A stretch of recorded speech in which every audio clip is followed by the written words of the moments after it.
El misterio ardiente de los Sade, ¿se los llevaron las llamas, o algo más oscuro? El aire gélido de diciembre en Fayetteville. Un olor persistente. No era a pino ni a chocolate caliente, sino a humo. Un humo que, extrañamente, regresaba cada Navidad, década tras década, flotando sobre las cenizas de una casa que ya no existía. Aquella madrugada del 25 de diciembre de 1945, algo rasgó la oscuridad de Fayetteville. No fue la estrella de Belén, sino el fuego. 5 niños, envueltos en llamas, se desvanecieron. Sus cuerpos, a pesar de la búsqueda oficial, nunca aparecieron. La versión oficial habló de una tragedia. La madre, sin embargo, juró que no todo había ardido esa noche. Esto no es un simple caso cerrado. Es una herida abierta, una historia que sigue crepitando bajo el pesado velo del silencio. En Fayetteville, Virginia Occidental, la nieve cubría los techos, inmaculada como cada año. Pero el frío de esa noche traía consigo una amenaza invisible. La familia Sade se reunía para la cena de Nochebuena, sin saber que sería la última vez que estarían todos juntos bajo el mismo techo. Jenny había dejado galletas caseras sobre la mesa, mientras los más pequeños suplicaban quedarse despiertos para vislumbrar a Santa Claus. George, el padre, subió a su habitación temprano, convencido de que sería solo una Navidad más en familia. Pero a las 0:45, el estridente sonido del teléfono desgarró la calma, y nada, jamás, volvió a ser igual. Nadie recuerda quién atendió la llamada, solo una voz al otro lado, preguntando por alguien que no vivía allí. Jenny, extrañada, bajó en bata y notó las luces encendidas y las cortinas descorridas. Los juguetes estaban esparcidos, como si los niños hubieran huido, pero la puerta principal permanecía cerrada. El viejo reloj de pared se había detenido, inerte, a las 0:47, un detalle que, años después, se convertiría en una obsesión para los investigadores. Y afuera, en la colina, alguien juró haber visto una silueta junto al poste eléctrico de la familia.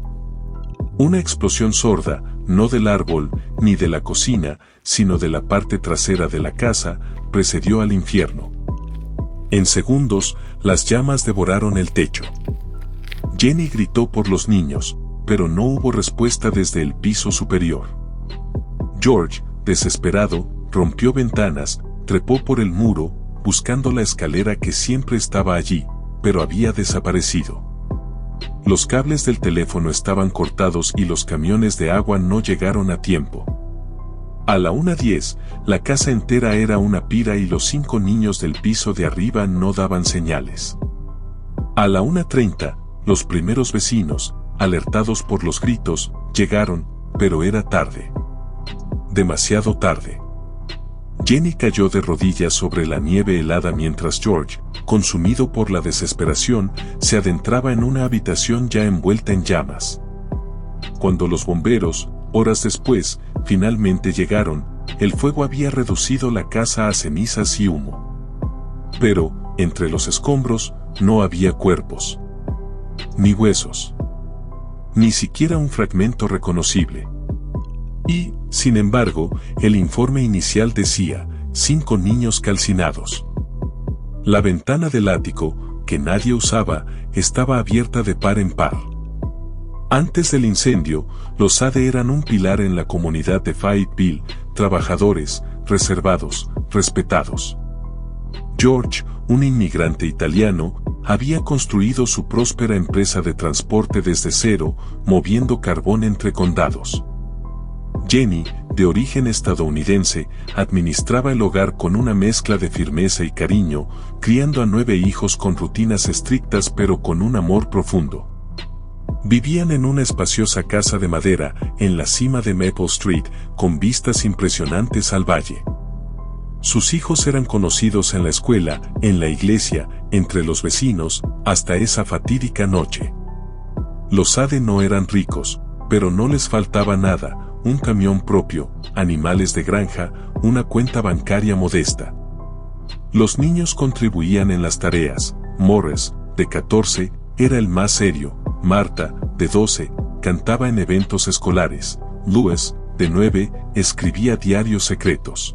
Jenny los vestía impecables, con uniformes cosidos a mano, y los domingos, la familia entera asistía a misa. Eran, como lo describió un periódico local, la imagen perfecta de un hogar americano próspero después de la guerra. Pero había sombras que escapaban a la mirada pública. George rechazaba, de forma abierta y contundente, el régimen de Mussolini. Su postura, incluso tras la muerte del dictador, lo había alejado de algunos compatriotas italianos. Cartas anónimas, con amenazas veladas, habían llegado a su casa en 1943. Jenny recordaba haber visto figuras acechando en la colina, coches que pasaban lentamente en la madrugada sin explicación. Uno de sus hijos había mencionado que alguien lo seguía a veces camino a la escuela, pero lo habían descartado como una travesura infantil. Años después, esos recuerdos dispersos se unirían, piezas de un rompecabezas sin resolver. La casa no tenía cerraduras complejas ni alarmas. Las puertas se cerraban con un simple pestillo por dentro. George guardaba herramientas en su taller, sin imaginar que un día tendría que defender su hogar con ellas. El pueblo era tranquilo, o al menos eso creían, hasta que 5 de sus niños se desvanecieron sin dejar rastro. El fuego no solo consumió una casa, incineró la ilusión de seguridad en Fayetteville. Desde esa noche, nadie volvió a mirar la colina de la misma manera. George Sade era un hombre de pocas palabras sobre sus orígenes. Había llegado a Estados Unidos desde Cerdeña siendo apenas un adolescente, dejando atrás su apellido original, Giorgio Sodu, para adoptar una nueva identidad sin mirar atrás. Trabajó en minas, cargó vagones, durmió en almacenes antes de fundar su exitoso negocio de camiones. Era directo, de carácter recio, y nunca ocultó su desprecio por Benito Mussolini. George solía decir que una dictadura no termina con la muerte de un hombre. Sus declaraciones lo convirtieron en blanco de críticas dentro de la pequeña comunidad italiana del pueblo. Una vez, se negó a colgar una bandera conmemorativa del régimen fascista, provocando una discusión pública que llevó a algunos vecinos a evitarlo, a otros, a ignorarlo. Un vendedor ambulante que pasó por su casa semanas antes del incendio le advirtió: el castigo llega cuando menos se espera. George no le dio importancia hasta que su camión se averió repentinamente días después. Hubo reportes extraoficiales de llamadas extrañas a su oficina por la noche. Una mujer llamó a la tienda para preguntar si su seguro contra incendios cubría desapariciones humanas. Jenny encontró una nota, escrita con carbón, en la cerca trasera: no desafíes lo que no entiendes. Una vez, el perro de la familia ladró sin parar durante horas, mirando fijamente hacia el bosque. George revisó con una linterna y encontró pisadas extrañas, pero a nadie. La policía local desestimó sus preocupaciones, atribuyéndolas a la paranoia postbélica. Pero en su taller, se hallaron huellas de zapatos distintas a las de su familia, junto a herramientas desplazadas. Lo más inquietante, el seguro de la casa fue cancelado 2 días antes del incendio, sin explicación clara en los archivos. En entrevistas posteriores, el investigador asignado al caso admitió: había muchas piezas sueltas, pero nadie quería unirlas. La escalera de emergencia apareció días después, medio enterrada, lejos de la casa. Durante el otoño de 1945, pequeñas señales, como migas de pan esparcidas, comenzaron a acumularse, pero nadie las siguió. Una vecina afirmó haber visto a un hombre alto observando la casa Sade desde el cruce de la Ruta 16. Jenny notó que el timbre sonaba a horas extrañas, y al atender, no había nadie. Una tarde, encontraron la caja del medidor eléctrico abierta, a pesar de que George recordaba haberla cerrado. El electricista del condado sugirió que alguien podría estar manipulando la instalación desde fuera. El cartero entregó una carta sin remitente, escrita en tinta roja y en italiano, con una sola frase: la sangre de los traidores aún paga con fuego. Pensaron que era una broma de mal gusto y la tiraron. Pero días después, una figura encapuchada dejó un sobre similar bajo el parabrisas del camión. No había huellas. Los niños comenzaron a hablar de un hombre del bosque que los miraba. En la escuela, uno de los hijos de George fue reprendido por dibujar una figura encapuchada junto a una casa en llamas. Jenny se preocupó, pero lo tomó como fantasía infantil. La maestra, sin embargo, dejó constancia de un comportamiento inusual en un informe que nunca fue entregado. Los otros niños decían haber oído pasos fuera de su ventana por la noche, pero nadie les creyó. Incluso el perro comenzó a cavar frenéticamente en el mismo punto del jardín, noche tras noche. George empezó a dormir con una palanca junto a la cama, aunque nunca confesó tener miedo. Jenny dejó de colgar la ropa afuera por las noches, sintiéndose observada. Una mañana, encontró un mechón de cabello largo y negro en la barandilla del porche, y nadie en la casa tenía ese tipo de cabello. Pero ni siquiera entonces consideraron irse. Era su casa, su tierra, su familia. La amenaza se hizo parte del silencio, hasta que el fuego lo gritó todo. Una semana antes del incendio, una mujer desconocida llegó a la oficina de George Sutter pidiendo trabajo como niñera. Vestía un abrigo gris demasiado grueso para la estación y hablaba con un acento indefinido. Jenny la atendió, pero se negó a contratarla al notar su comportamiento errático.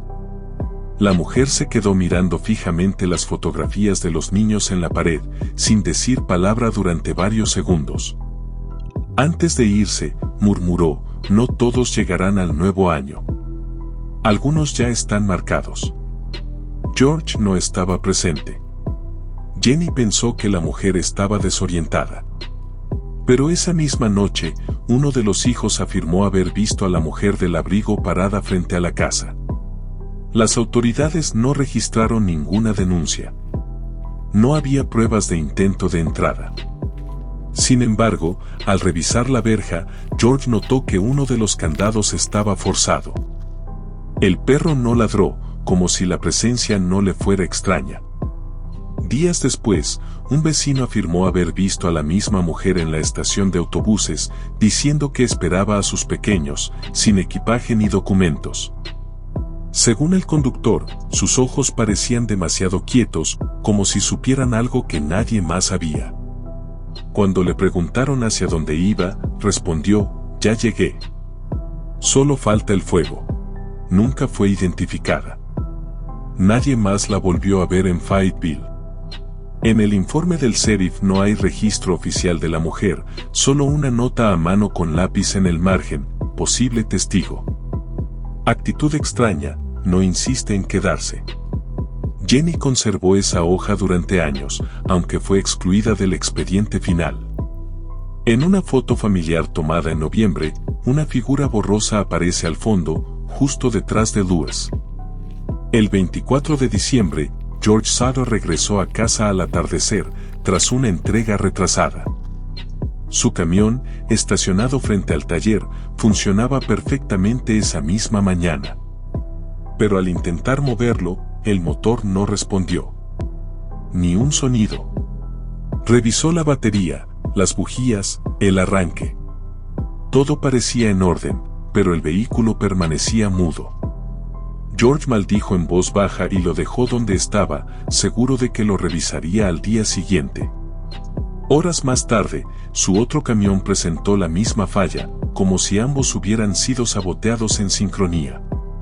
Un vecino, al pasar cerca del taller, dijo haber visto dos sombras moviéndose entre los vehículos. Pensó que eran los hijos de George jugando, pero ninguno de ellos estuvo allí esa tarde. Las marcas de barro en el capó no coincidían con los zapatos de ningún miembro de la familia. La policía no tomó muestras, catalogándolo como coincidencia técnica. Jenny recordaría después que la luz del porche parpadeó 3 veces esa noche, algo que nunca había ocurrido. Intentó comunicárselo a George, pero él ya estaba en el baño, preparándose para dormir.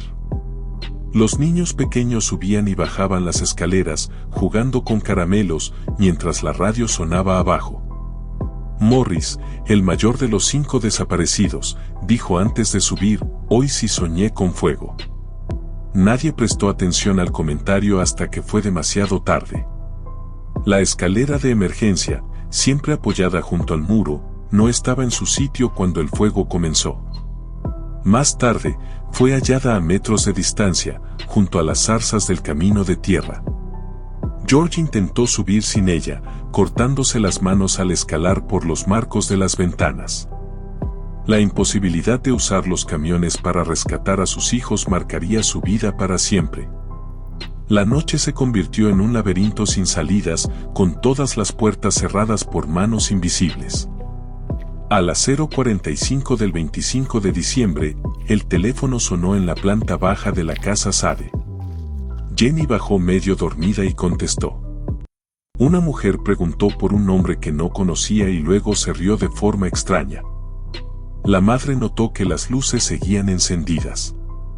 La puerta principal estaba sin traba y las cortinas descorridas. Los niños debían haberla cerrado antes de dormir, como siempre, pero todo parecía en pausa. Volvió a la cama con inquietud y entonces se oyó un golpe seco en el tejado. Un segundo estruendo vino desde la parte trasera de la casa, como si algo pesado hubiera sido lanzado contra el techo. Jenny se incorporó de golpe, y segundos después, el olor a humo comenzó a invadir el pasillo. George se levantó y gritó por los hijos mientras corría hacia la escalera que conectaba al piso superior. Pero el fuego ya bajaba por las paredes. Las llamas trepaban como si vinieran de adentro, no de fuera.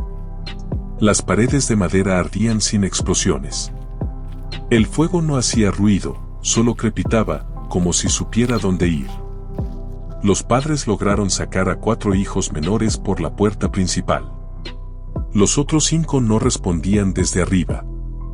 George rompió ventanas, sangrando por los cristales, intentando escalar, pero no había forma de subir. Jenny llamó a los bomberos, pero descubrió que la línea estaba muerta. Corrieron a los camiones, pero ambos estaban inoperativos. El agua del pozo se había congelado. Todo lo que debía funcionar, falló al mismo tiempo. Uno de los vecinos intentó trepar por la fachada, pero una viga colapsó repentinamente y cayó sobre el jardín. Jenny sostenía una manta contra su rostro, gritando los nombres de los niños uno por uno. Nadie contestó. Ninguna sombra apareció en las ventanas del piso superior. A la 1:10, la estructura completa estaba envuelta en llamas, iluminando toda la colina. Una figura fue vista en la carretera, observando el incendio desde la distancia.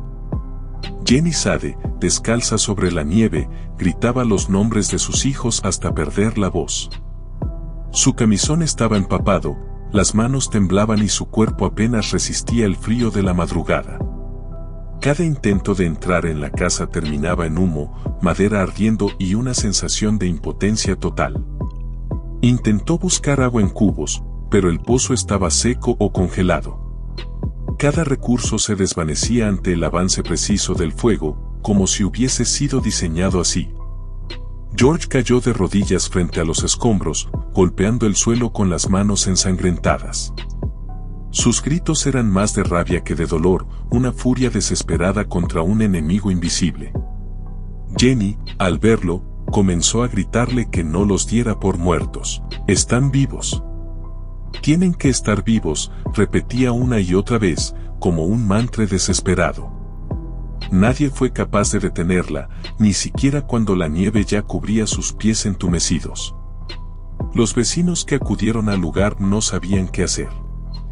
Algunos rezaban, otros solo observaban en silencio, impotentes. Una mujer ofreció una manta, pero Jenny la rechazó. No quería calor, quería respuestas. Uno de los hombres que intentó acercarse a los restos fue detenido por un crujido extraño en la estructura. Parecía que el piso superior había colapsado hacia el sótano, aunque las llamas no provenían de allí. El olor a cable quemado y resina derretida cubría todo como una nube viscosa. A las 2:30, cuando el fuego comenzó a ceder, el silencio se volvió más insoportable que las llamas. Jenny se negó a abandonar el lugar. George apenas podía ponerse en pie. Uno de sus hijos pequeños preguntó si sus hermanos estaban escondidos, como en un juego. La madre no contestó, solo abrazó al niño con una fuerza ausente, como si quisiera desaparecer. Nada de lo que estaban viviendo parecía real y, sin embargo, nadie lo olvidaría jamás. El informe preliminar del cuerpo de bomberos concluyó que el piso superior había colapsado durante el incendio. Se asumió que los 5 niños quedaron atrapados en sus habitaciones y murieron por inhalación de humo. Las vigas de madera, consumidas por las llamas, habrían cedido y arrastrado todo hacia el centro de la casa. El techo se vino abajo, dijeron, y no hubo tiempo de escapar ni posibilidad de rescate. Pero quienes estuvieron allí no vieron ese derrumbe ni escucharon su estruendo. Jenny insistió en que no hubo sonido de colapso, solo el crujido uniforme del fuego. Aseguraba que las ventanas de arriba permanecieron intactas por largo rato, incluso entre las llamas. Un vecino juró haber visto luz dentro de una de las habitaciones hasta el último momento. La estructura cedió sin violencia, como si el vacío ya estuviera allí antes del fuego. No encontraron colchones, ni escritorios, ni juguetes, solo cenizas dispersas y clavos oxidados. Cuando finalmente removieron los escombros, los bomberos no hallaron restos humanos identificables, ni huesos, ni fragmentos dentales, ni rastros de tejido. Solo una esfera de vidrio fundido y 2 cuchillas dobladas. El jefe del escuadrón dijo que el calor del incendio pudo haberlos reducido a polvo. Pero estudios posteriores demostraron que se necesitaba mucho más calor y tiempo para lograrlo. Y, sin embargo, el acta oficial sostuvo muerte por incineración total. George comenzó a desconfiar de la versión oficial y Jenny, por semanas, se volvió casi muda. No permitieron que nadie más excavara la zona, sellando el terreno con cinta y avisos policiales. Un funcionario del condado sugirió enterrar todo bajo tierra para cerrar el duelo, pero los SADE no aceptaron. Compraron tierra y escombros y lo convirtieron en un jardín. Una cruz metálica fue colocada donde estaría la habitación de Lewis, y cada diciembre se oxidaba sola. La investigación oficial se cerró en apenas 8 días. Sin autopsias, sin interrogatorios profundos, sin peritajes externos. El jefe del cuerpo de bomberos, F. J. Morris, declaró que no había nada más que buscar entre las cenizas. La policía local respaldó el informe sin objeciones, a pesar de las contradicciones evidentes en los testimonios. No se interrogó a los vecinos que dijeron haber visto figuras cerca de la casa la noche del incendio. Tampoco se revisaron los camiones saboteados ni los cortes de la línea telefónica. El acta final concluyó que fue un accidente eléctrico, a pesar de que el medidor había sido revisado días antes. Jenny, al enterarse, rompió el papel en silencio y lo escondió en un cajón con recortes y cartas. La familia pidió una segunda investigación, pero las autoridades del condado se negaron sin dar razones. Un abogado de Charleston revisó el caso por cuenta propia, pero desapareció semanas después sin dejar informe. George y Jenny empezaron a recibir llamadas nocturnas donde nadie hablaba, solo se oía respiración. Los restos, por decisión municipal, fueron enterrados en una fosa común, sin ceremonia ni identificación. Jenny no asistió. Dijo que no iba a llorar por lo que no se ha probado muerto. George comenzó a construir una valla alrededor del terreno calcinado con sus propias manos y herramientas. Instaló luces nuevas, reforzó puertas y escribió en la fachada del taller: "Queremos respuestas". La comunidad empezó a dividirse. Algunos apoyaban su búsqueda, otros los trataban de locos. El caso fue retirado de la agenda pública con rapidez, como si incomodara demasiado. Los periódicos locales pasaron de titular tragedia en Navidad a no mencionarlos en absoluto. Una de las ediciones del Fayetteville Times fue retirada de circulación tras insinuar negligencia policial. Solo un periodista insistió en seguir el caso hasta que lo transfirieron al área de deportes. Nada fue investigado a fondo. Todo parecía cuidadosamente olvidado. Las autoridades declararon que el incendio fue tan intenso que redujo a cenizas los cuerpos de los 5 niños. Sin embargo, expertos en combustión consultados años después aseguraron que eso era improbable en condiciones domésticas. Para que huesos humanos desaparezcan por completo, se requiere una temperatura sostenida por horas y sin interrupciones. El incendio de la casa Sade duró menos de 45 minutos y fue parcialmente contenido por la nieve circundante. Aún así, los informes insistían, los restos fueron totalmente consumidos. Jenny no aceptó esa versión. Leyó artículos médicos, habló con forenses, escribió a universidades. Descubrió que incluso en crematorios industriales, siempre quedan fragmentos óseos, por más calor que se aplique.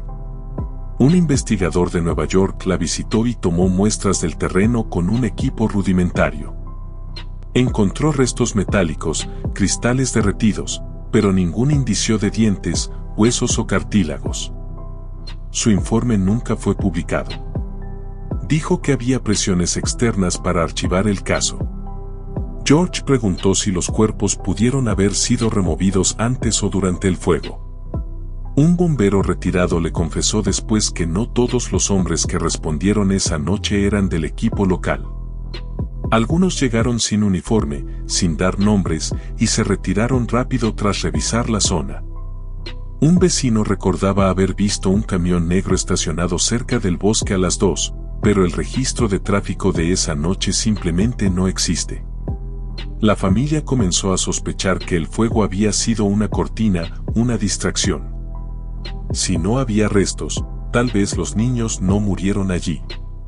Tal vez nunca estuvieron en esas camas.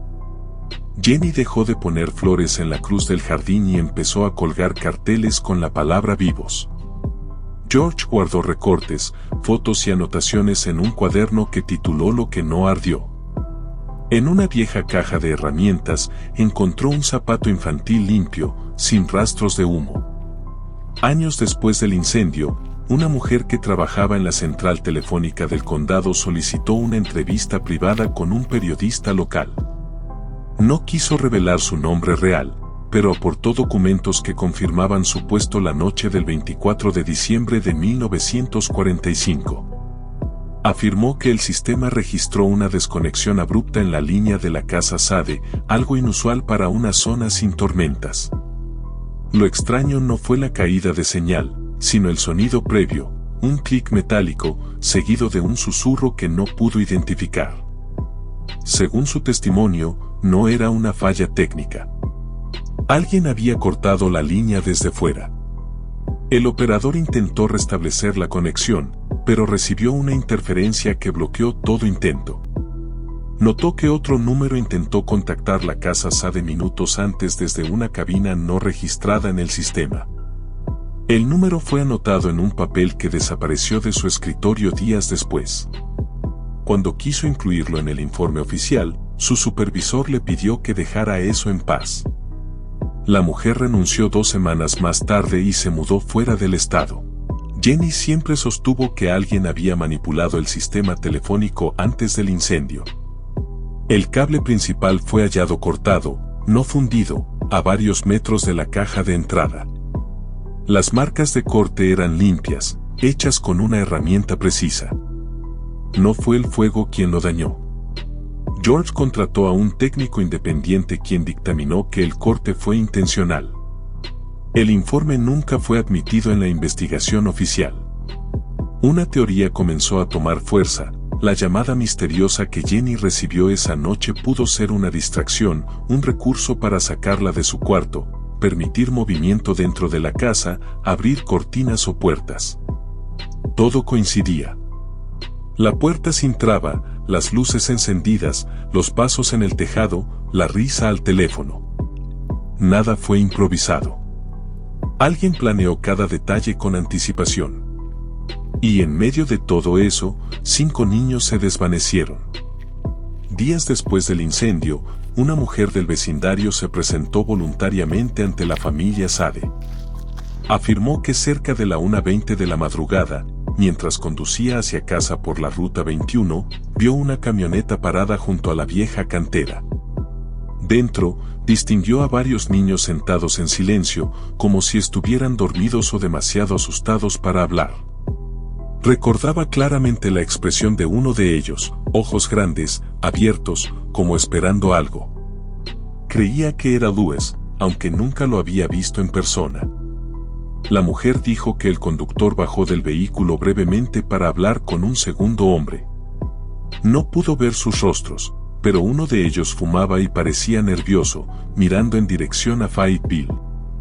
Al sentir que estaba siendo observada, el conductor subió rápido y se alejó sin encender las luces traseras. Ella no denunció el hecho esa noche, pensando que sería una situación familiar o personal, pero al ver las noticias del incendio, supo que lo que había visto no era casual. La policía local desestimó su testimonio, alegando falta de evidencia y memoria imprecisa. George la llevó hasta el lugar exacto donde vio la camioneta. Allí aún se notaban huellas de neumáticos. También encontraron envoltorios de caramelos como los que habían estado en la mesa aquella noche. Jenny reconoció uno de ellos. Era una marca que solo compraba para Navidad. Aún así, el informe del condado no incluyó ninguna de estas pruebas. La testigo fue entrevistada años después por un investigador privado. A pesar del tiempo, mantuvo la misma versión y describió el vehículo como un modelo Chevrolet de 1939. Nadie en el pueblo tenía uno igual en ese momento. Ningún registro coincidía. En 1952, escribió una carta anónima a la familia diciendo, no estaban muertos, solo dormidos, en un coche sin destino. Una cámara de seguridad de una gasolinera cercana captó luces esa noche, pero la cinta fue extraviada. En 1949, tras años de silencio institucional, Jenny Sado decidió tomar la investigación en sus propias manos. Había leído en revistas científicas que los huesos humanos no se desintegran con facilidad, ni siquiera en incendios prolongados. Así que construyó un pequeño horno en el jardín trasero y quemó huesos de animales por varios días. Usó temperaturas similares a las estimadas por los bomberos y repitió el experimento con variaciones de tiempo e intensidad. En todos los casos, los restos eran visibles, fragmentos calcificados, astillas, trozos dentales.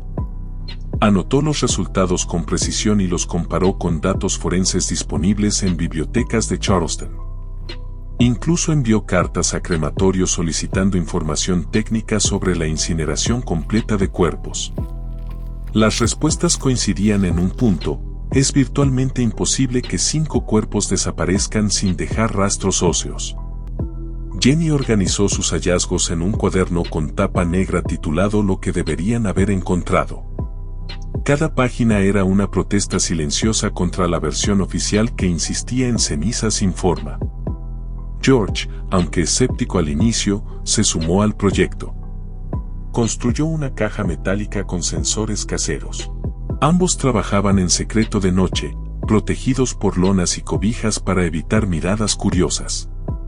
Sus hijos menores los observaban desde lejos, sin comprender del todo lo que buscaban entre llamas controladas. Pero sabían que no era solo ciencia, era resistencia, era una manera de no enterrar el recuerdo sin luchar. La casa ya no existía, pero el fuego seguía vivo en ellos. Los vecinos comenzaron a murmurar sobre rituales raros en la propiedad Sade. Algunos decían haber visto humo azul salir del jardín a altas horas de la madrugada.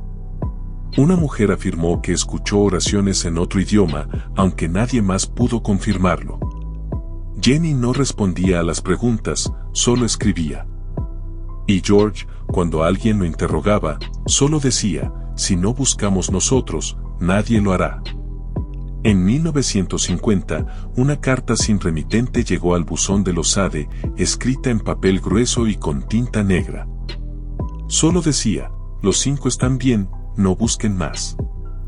El sobre no tenía matasellos legible y la letra era cuidadosa, casi caligráfica, con terminaciones antiguas. Jenny la guardó sin mostrarla a nadie durante días, hasta que recibió una segunda misiva aún más directa: están juntos, les cuidan bien. No fue culpa suya. George llevó las cartas a la policía, pero no se inició ninguna investigación formal. El oficial a cargo las calificó como crueldad psicológica, sin intentar rastrear su origen. Poco después apareció una postal enviada desde Florida, firmada con las iniciales LMS. En ella, una fotografía borrosa de un grupo infantil aparecía al fondo de una feria, detrás de una cerca. Uno de los rostros se parecía demasiado a Morris. Los Sado comenzaron a recibir más cartas, siempre sin patrón claro, de lugares como Chicago, Nueva York e incluso Canadá. Algunas contenían frases sueltas como "el fuego fue necesario" o "no están donde creen". Una decía simplemente "Nochebuena. Siempre Nochebuena. Ellos recuerdan". Alguien parecía conocer detalles íntimos, como el apodo que Jenny usaba solo en casa para Marta. George decidió colgar un mapa en la sala con hilos conectando las ciudades de origen. Un antiguo empleado postal les confesó en privado que varias de esas cartas fueron entregadas en mano. Nunca pasaron por el sistema oficial. Alguien sabía cómo evitar los registros. Una noche, encontraron una de las notas clavada en la puerta del taller con un tenedor infantil oxidado.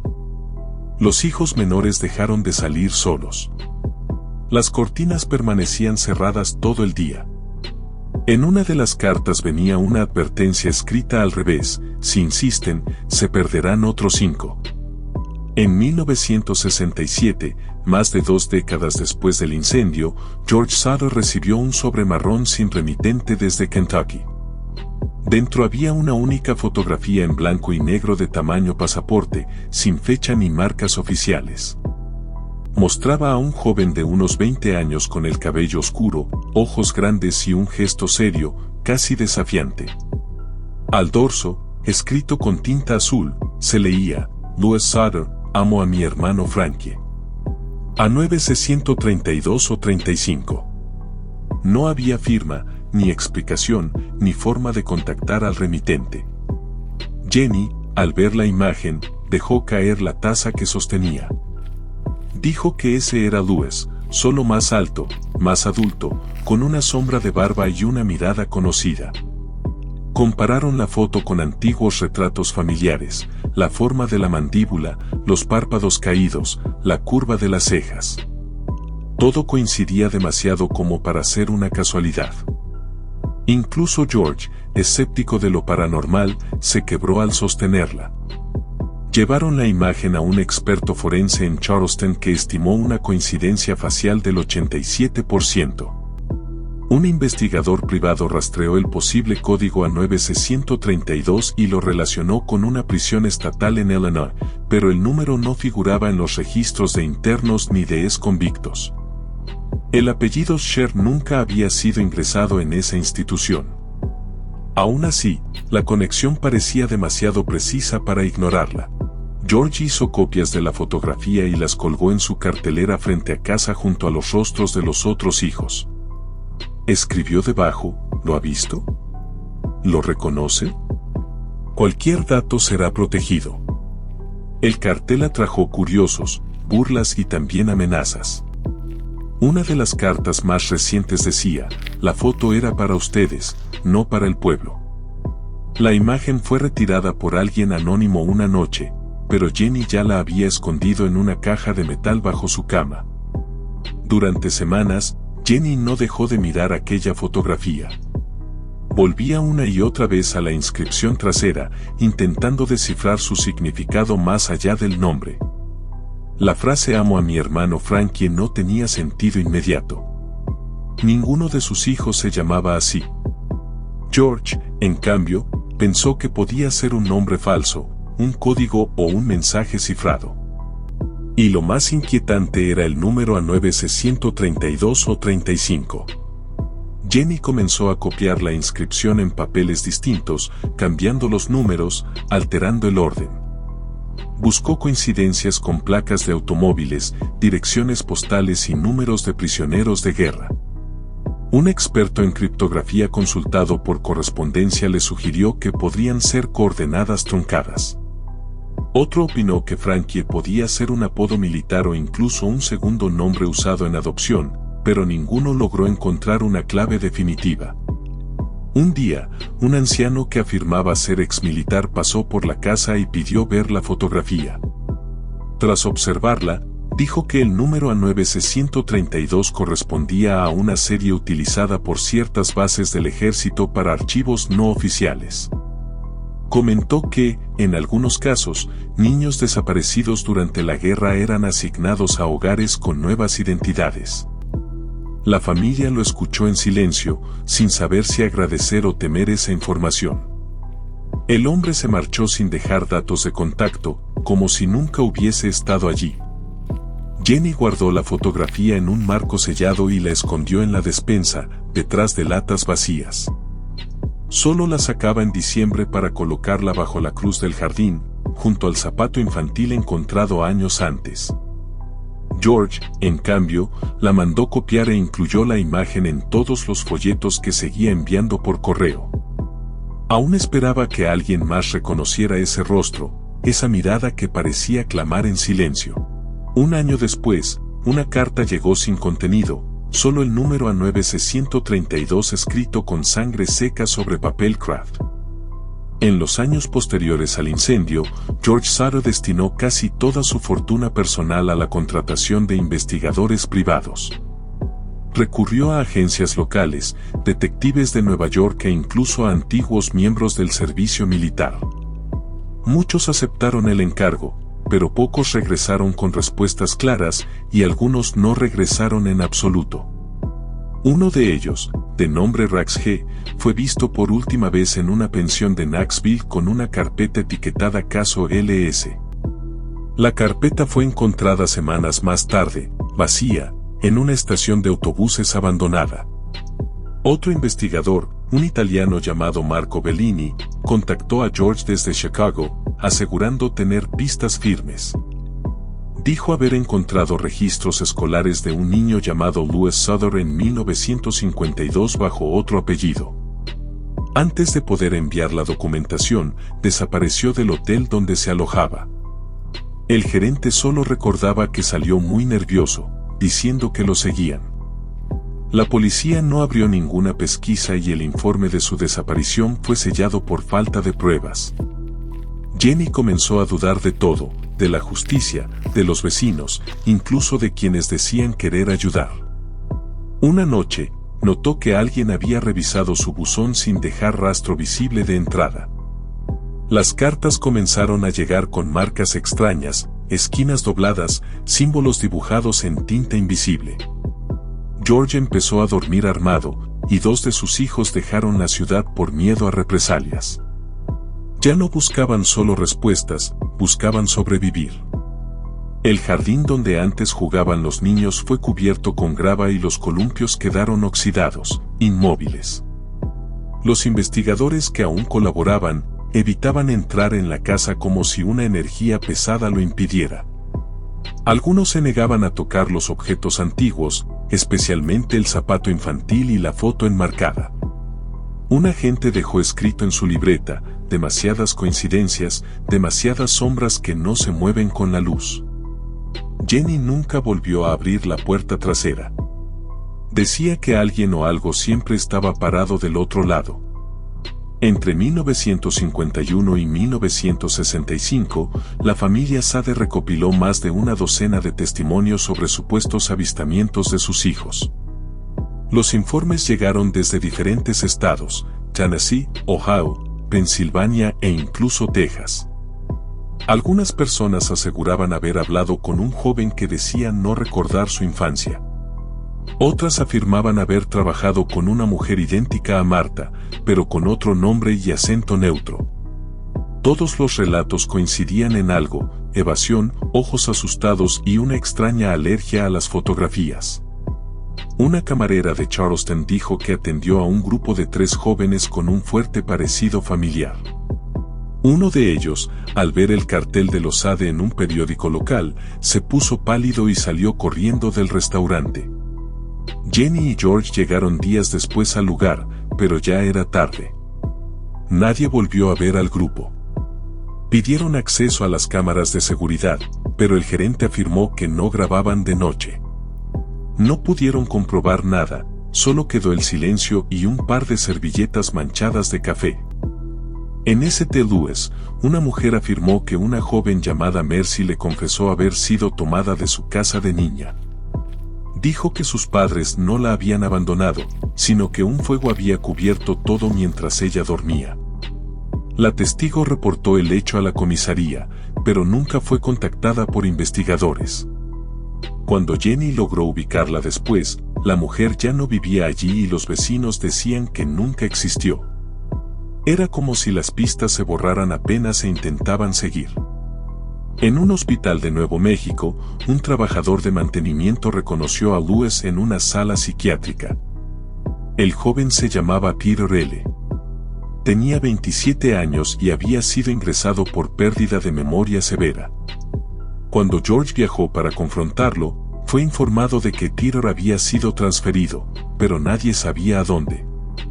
Los registros del hospital fueron modificados y el psiquiatra responsable fue reemplazado sin explicación. En la ficha médica de Peter, alguien escribió a lápiz: "No recordar es otra forma de sobrevivir". En 1952, George Sado instaló una gran cartelera de madera frente a su propiedad en Fayetteville. Medía más de 3 metros de ancho por 2 de alto y estaba pintada a mano con una precisión obsesiva. En el centro, colocó los rostros ampliados de Maurice, Martha, Lewis, Jenny y Betty en blanco y negro. Debajo, en letras mayúsculas, escribió: "Vivos o muertos, ayúdenos a saber la verdad". La estructura se convirtió en un símbolo de resistencia y también de incomodidad para muchos. Algunos vecinos cruzaban la calle para no pasar frente a ella. Otros la llamaban la pared del delirio. Pero los forasteros se detenían a leerla, tomar notas e incluso dejar mensajes en la cerca. Jenny colocaba flores secas bajo cada foto y las cambiaba cada domingo sin falta. George añadía recortes, fechas, nuevos indicios y pequeñas frases que solo él entendía. La cartelera creció con los años, como si intentaran contener la ausencia con madera y clavos. Varios periodistas fotografiaron el mural y lo publicaron en revistas de tirada nacional. Un artículo en Life Magazine generó una ola de cartas de todo el país, algunas con datos valiosos, otras con burlas crueles. Una noche, alguien arrojó pintura roja sobre los rostros de los niños, pero Jenny limpió todo sin decir una palabra. Desde entonces, instalaron reflectores y cámaras rudimentarias, aunque nadie volvió a acercarse. La familia vivía como centinelas de su propia tragedia, observando día tras día la nada. En 1969, un fotógrafo amateur captó una imagen de la cartelera durante una tormenta. En la fotografía revelada, una figura borrosa aparecía detrás del cartel, como observando desde el bosque. No era visible a simple vista, pero estaba allí, entre 2 árboles, con los brazos caídos y la cabeza inclinada. George la enmarcó y colgó junto al zapato y la foto de Louis adulto, como parte de su archivo personal. Jenny decía que no era una amenaza, sino alguien que no sabía cómo regresar. Con el paso de los años, la búsqueda dejó de ser un esfuerzo familiar y se convirtió en la única razón de vida de George y Jenny. Los demás hijos crecieron bajo una sombra constante, sabiendo que sus padres estaban con ellos, pero también en otra parte. Las comidas familiares eran silenciosas, marcadas por ausencias que nadie se atrevía a mencionar. En Navidad, Jenny seguía dejando 5 platos extras sobre la mesa con cubiertos limpios y servilletas dobladas. George, por su parte, no volvía a celebrar nada, ni cumpleaños, ni aniversarios, ni siquiera su propia jubilación. El taller de transporte se fue deteriorando, al igual que los vehículos que antes eran su orgullo. Las llantas se pudrieron a la intemperie y la oficina fue invadida por humedad, documentos esparcidos, telarañas en las esquinas. Jenny dormía cada vez menos y pasaba las madrugadas encendiendo velas que alineaba frente a la foto de Louis. A veces, susurraba nombres en voz baja, como si esperara que alguno respondiera desde algún rincón de la casa. Sus hijos presentes intentaron internarla, pero ella se negó. Decía que aún había promesas sin cumplir. George viajó más de 20 veces en busca de pistas que siempre lo llevaban a callejones sin salida. Fue estafado por falsos mediums, engañado por embaucadores que juraban tener respuestas, pero también recibió cartas de gente sincera que compartía fragmentos de sueños, visiones o datos extraños. Una mujer en Virginia le escribió que uno de los niños aparecía en sus pesadillas gritando desde un sótano. George la visitó y encontró una habitación vacía con dibujos infantiles en la pared. La casa donde vivían empezó a presentar fenómenos inexplicables, luces que parpadeaban cada 25 de diciembre, pasos en la escalera cuando todos dormían, una voz que decía, «Aún aquí». Jenny anotaba cada suceso en un cuaderno titulado Presencias. George dejó de leerlo tras la página 43, la que decía, «Hoy sentí una mano pequeña sobre la mía». Un espejo del pasillo amaneció cubierto de vapor con 5 nombres escritos desde dentro. Con el silencio de las autoridades y la ausencia de pruebas definitivas, surgieron múltiples teorías sobre lo que realmente ocurrió. La primera apuntaba a la mafia italiana, ofendida por las críticas públicas de George contra Mussolini y su régimen. Algunos sostenían que los niños fueron tomados como castigo, una represalia que buscaba quebrar al padre desde la raíz, una venganza que no necesitaba muerte, sino desaparición, confusión y décadas de angustia. George nunca descartó esa posibilidad, pero tampoco tuvo medios para probarla. Otra teoría hablaba de una red de tráfico infantil que operaba bajo apariencia legal en los años 40. Documentos filtrados años después mencionaban adopciones no registradas, cambios de identidad y traslados interestatales. Un investigador retirado del FBI llegó a sugerir que los niños Sade pudieron haber sido ubicados en diferentes estados. Se hablaba de casas intermedias, familias sustitutas y amenazas para asegurar el silencio de los menores. Jenny, al escuchar esto, solo dijo, si están vivos, no pueden habernos olvidado. También se barajó la hipótesis de una conspiración local, autoridades, empresarios o vecinos con motivos ocultos. El sabotaje a los camiones, el corte intencional de la línea telefónica y la rápida clausura del caso daban indicios inquietantes. Un antiguo empleado del ayuntamiento confesó en 1973 que ciertos documentos del incendio habían sido retirados para no levantar dudas. Incluso hubo rumores de que algunos bomberos sabían que no encontrarían cuerpos, pero se les ordenó callar. La verdad, quizás, estaba fragmentada entre muchos que eligieron no hablar. En una reunión familiar en 1981, uno de los hijos sobrevivientes rompió en llanto frente a una grabadora antigua. Aseguró haber oído en un sueño la voz de Maurice diciendo, «Aún estoy aquí, pero no sé quién soy». Los sueños comenzaron a repetirse, idénticos, en otros miembros de la familia. Siempre el 25 de diciembre. George y Jenny ya no buscaban culpables. Solo querían saber si en alguna parte sus hijos recordaban quiénes eran. Un ex sacerdote de Fayetteville escribió en su diario, no fue el fuego lo que se los llevó. Fue algo más organizado, más frío. Mientras George y Jenny dedicaban su vida a buscar respuestas, los hijos que sobrevivieron crecieron marcados por esa sombra constante. Ion, el mayor presente esa noche, nunca perdonó a sus padres por convertir cada día en una búsqueda eterna. Silvia, que tenía solo 2 años durante el incendio, pasó su infancia rodeada de retratos, mapas y susurros. No hablaban de juguetes ni vacaciones. Hablaban de cables cortados, de cartas sin firma y de sombras sin nombre. Los cumpleaños eran una mezcla de culpa, esperanza y una ausencia imposible de ignorar. Los niños aprendieron a no preguntar, a no llorar por sus hermanos desaparecidos frente a su madre. Jenny se derrumbaba si alguien pronunciaba el nombre de Marta o de Betty en voz alta. George, aunque más rígido, perdía la mirada cada vez que veía a un niño con ojos oscuros y gesto callado. El pasado se volvió una especie de religión doméstica, con rituales precisos y fechas intocables. Y en esa liturgia silenciosa, los vivos fueron relegados a un segundo plano. A medida que crecían, algunos de los hijos intentaron construir su propia vida lejos de Fayetteville. Se mudaron, formaron familias, trabajaron, pero llevaban consigo una carga invisible, un apellido que era sinónimo de misterio, de pérdida, de locura para algunos. En cada reunión, la conversación terminaba siempre en lo mismo, ¿y si aún están vivos? Un peso que se heredaba de generación en generación sin posibilidad de cierre.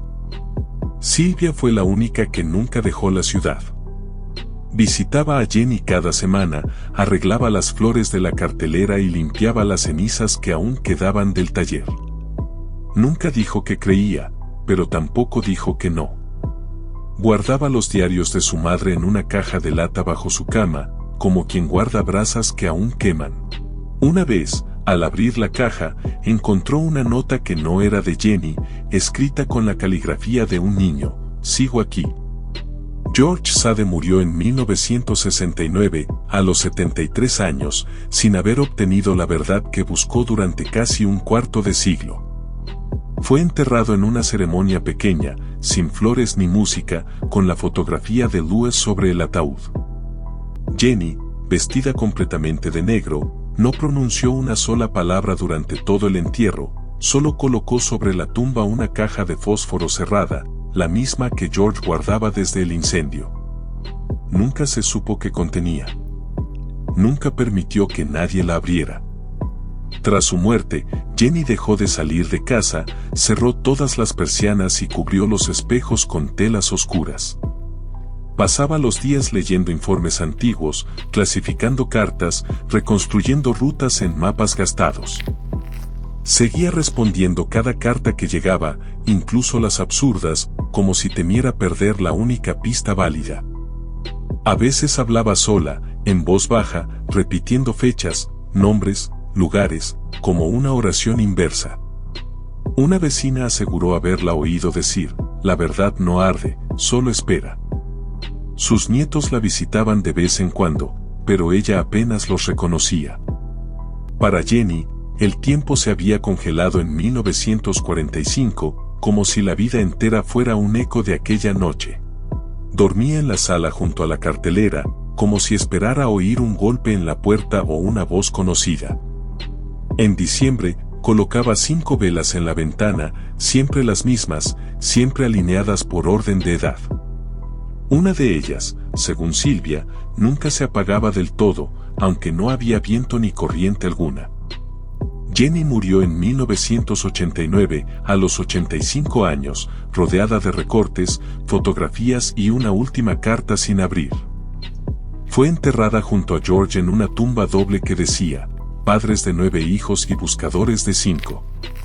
La cartelera fue retirada al año siguiente por orden municipal, entre protestas y llanto.